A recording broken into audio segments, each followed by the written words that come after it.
how your viewers become your best friends without even knowing it. This is the parasocial engine. Right now, as you're watching this video, something is happening inside your brain. A chemical process is unfolding, a bond is forming, and you have absolutely no idea it's happening. Even if you do, it's happening anyway. Your brain is building a relationship with me, a real, neurologically measurable friendship. According to peer-reviewed research published in the journal Nature, this bond may already be more emotionally fulfilling to some of you than some of your real-life relationships. This same process is available to every coach, consultant, and service provider who puts their face on camera. It is the single most powerful client acquisition mechanism on the internet, and almost nobody is using it intentionally. In episode 1, I introduced you to the idea of the parasocial engine. Today, we're going to spend an entire episode just on this one concept alone. By the end of this video, you'll have an understanding of how this bond forms, why it is so powerful, and you'll have a complete framework for how to build it intentionally into every piece of content that you create. Reciprocal friendship is the kind of friendship that you and I are more familiar with. This is when person A and person B interact, respond, and engage with each other in real time. A parasocial relationship is where only one side sins, yet both feel equally real to the brain. The term parasocial interaction was coined in 1956 by sociologist Donald Horton and Richard Wall. They published a paper in the Journal of Psychiatry studying something that puzzled them. Television viewers were developing genuine feelings of friendship, loyalty, and intimacy with TV hosts they had never met. They called it intimacy at a distance. In 1956, this was a curiosity. In the age of YouTube, it has become arguably the most important force in digital marketing because YouTube did something television never could. It made the parasocial relationship feel reciprocal. In 1956, a TV host stands behind a desk, formal, scripted, addressing millions studio audience, right? 2026, you have a YouTuber in their office, conversational, direct eye contact through the lens addressing you, right? They're addressing the fourth wall. A television host stands behind a desk and addresses an audience, a studio audience. So there's a degree of separation. A YouTuber looks directly into a camera lens and speaks as if they are having a one-on-one conversation with you. They say you, they ask questions, they reference what they said last week as if it's a continuing conversation that you're having with them. Your conscious mind knows this is a video. Your subconscious mind, the part that actually drives decisions, cannot tell the difference. To your subconscious mind, this is a real relationship. When your viewer clicks on your video and sees your face, a cascade of neurological events begin.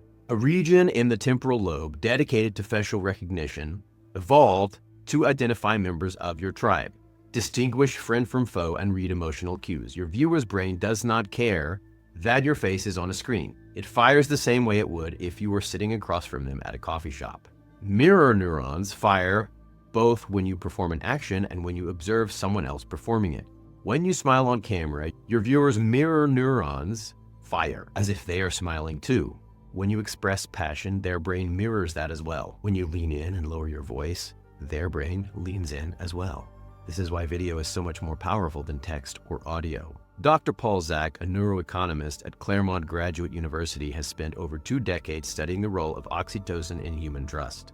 His research demonstrated that oxytocin is the primary neurochemical driver of trust between humans. When oxytocin rises, trust rises. It is that direct. Here's what Zach discovered that changes everything for us.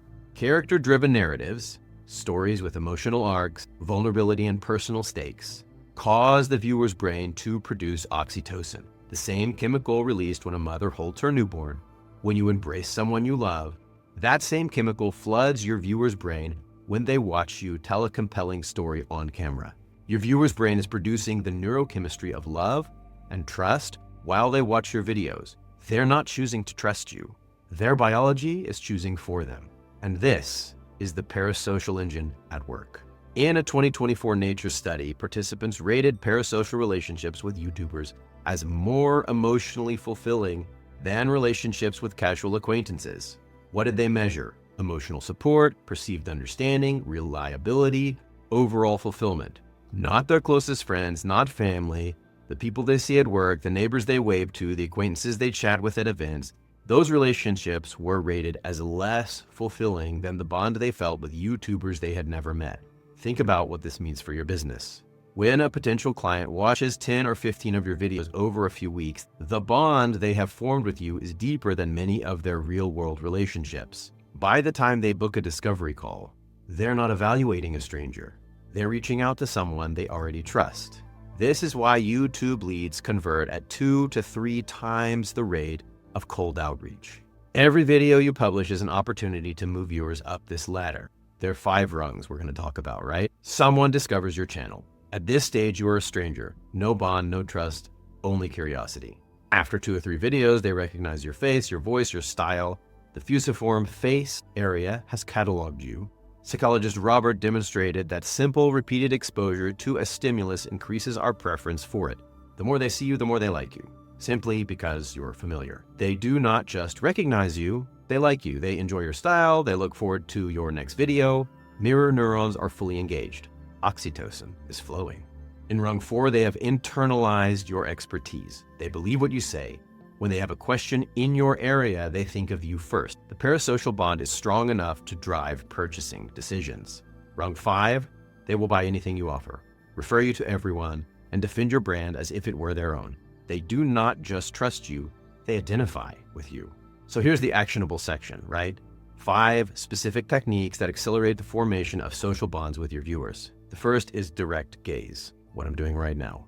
Look directly into the camera lens, not at notes, not at a teleprompter off to the side, into the lens. This simulates direct eye contact, and studies show that mutual gaze increases feelings of trust and connection within seconds.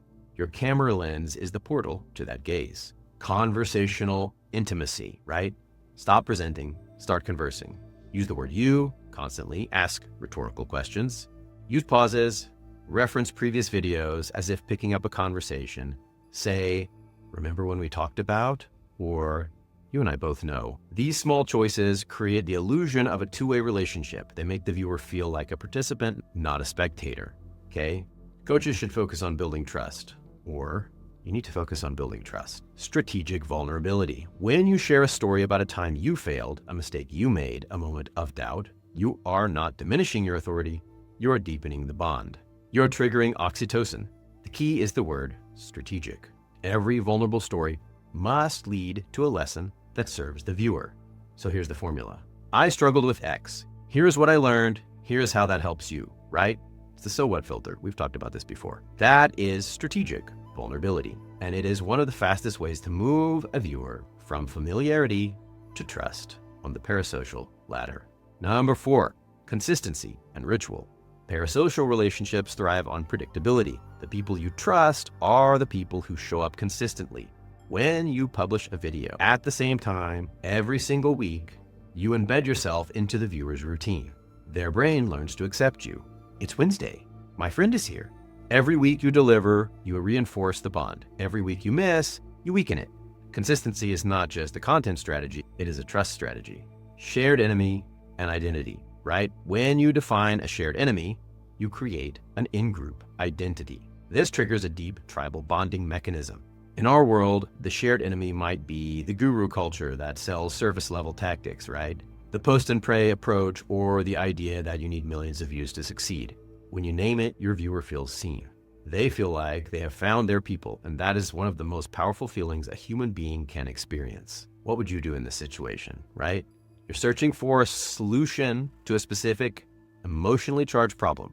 You come across a channel with 800 subscribers. By every conventional metric, this channel is tiny, but they solve your problem with a 5-minute video. This video leads to another, longer video, where they show you the bigger picture, the big, hairy, looming problem behind the problem that hasn't become a problem yet, but you can sense it coming, even though you haven't been able to put your finger on it. They know exactly what it is. They tell you, and they tell you how to avoid the crash. Would it surprise you to learn that even with such a low subscriber count, this channel generates over $40,000 per month in high-ticket revenue coming directly from YouTube? Here is exactly how the Parasocial engine is applied in every single video on this channel. Every video starts with direct eye contact and a conversational tone. Every video includes a personal story that connects to a teaching point. Videos publish every Wednesday at 9 a.m. without exception. Every video reinforces a shared identity. We do it this way, not the shortcut way. When a viewer watches 5 or 6 of these videos, they form a bond. They trust this person. When they see the call to action to book a discovery call, it does not feel like a sales pitch. It feels like the natural next step in a relationship that already exists. This is the parasocial engine in action. The parasocial engine is not inherently good or bad. It's a mechanism. The same mechanism allows therapists to build rapport, a teacher to inspire, and leaders to unite. But it is also a mechanism that bad actors exploit to manipulate vulnerable people. The difference is intent and integrity. If you are genuinely good at what you do, if your service genuinely helps people, then using the parasocial engine is not manipulation, it is effective communication. It is helping the right people find you and trust you enough to let you help them. I teach this with a clear conscience because I believe you are a good person who offers genuine value. Before we close, here is your parasocial checklist. Run every video through these 5 checks, right? Am I looking directly into the lens, or am I breaking eye contact? Am I having a conversation, or am I giving a lecture? Am I sharing a human moment, or am I just giving out information? Am I showing up consistently, or am I just publishing whenever I feel like it? Am I building a shared identity, or am I just broadcasting? The parasocial engine is the foundation, but it is only the first engine. In the next episode, we activate the second, the repetition engine. We're going to explore one of the most powerful cognitive biases in all of psychology, the illusory truth effect, and show you how repeating your core message in a specific way can make your ideas feel like undeniable truths to your audience. If the parasocial engine builds the relationship, the repetition engine shapes the belief system. When you combine the two, you create something your competitors cannot touch. I will see you in episode 3.